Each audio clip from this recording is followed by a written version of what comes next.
بنو اشجاع عربوں کے مشہور قبیلہ بنو غطفان کی ایک شاخ ہے۔ یہ قبیلہ زمانہ قدیم سے مدینہ طیبہ کے اطراف میں آباد تھا۔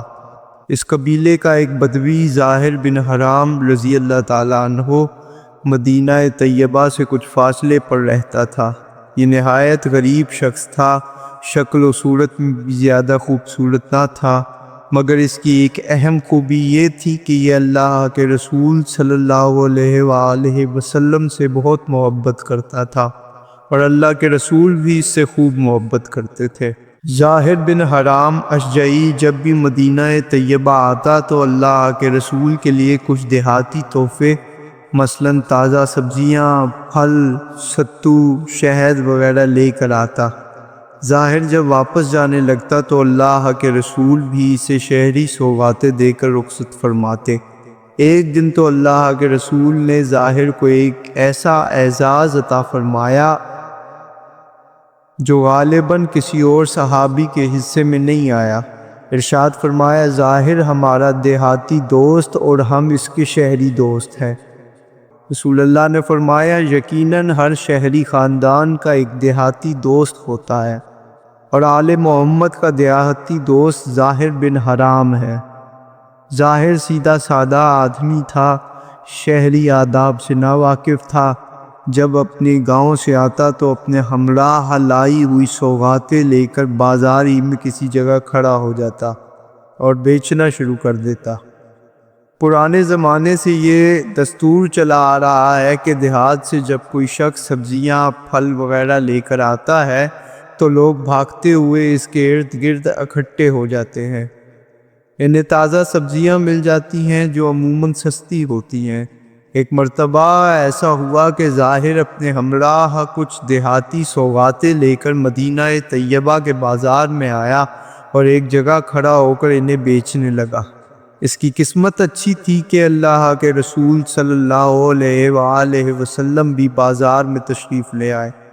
آپ صلی اللہ علیہ وآلہ وسلم نے اپنے دیہاتی دوست کو دیکھا تو آپ نے پیچھے سے جا کر اس کی آنکھوں پر اپنے مبارک ہاتھ رکھ دیے۔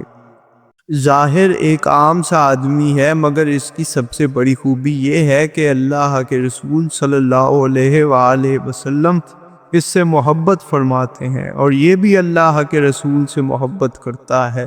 اور اللہ کے رسول کا ایک ارشاد ہے، مجھے اپنے کمزور لوگوں میں تلاش کرو۔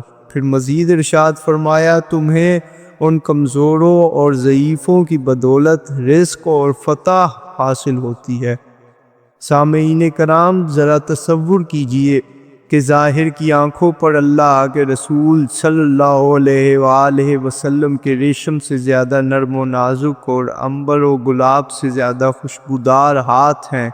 پہلے تو وہ گھبراہٹ کے عالم میں کہہ رہا ہے، کون ہے بھائی، میری آنکھوں پر کس نے ہاتھ رکھ دیے ہیں؟ لیکن جب اس نے اللہ کے رسول کے مبارک ہاتھوں کی نزاکت کو محسوس کیا اور آپ صلی اللہ علیہ وآلہ وسلم کی خوشبو سونگھ لی تو اسے معلوم ہو گیا اس کے پیچھے تو کائنات کے امام کھڑے ہیں۔ اس نے موقع غنیمت جانا اور اپنی پشت کو اللہ کے رسول صلی اللہ علیہ وآلہ وسلم کے سینے سے ملنا شروع کر دیا۔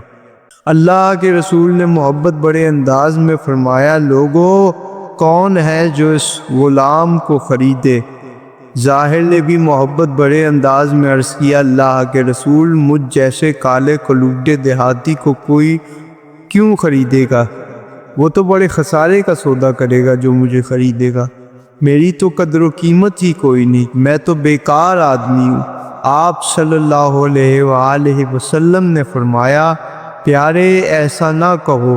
کیا تمہیں کسی نے کہا ہے کہ تمہاری کوئی قدر و قیمت نہیں؟ تم اللہ کے ہاں بیکار نہیں ہو، تم اللہ اور اس کے رسول صلی اللہ علیہ وآلہ وسلم سے محبت کرتے والے ہو، اس لیے تم اللہ کے ہاں بڑے قیمتی ہو۔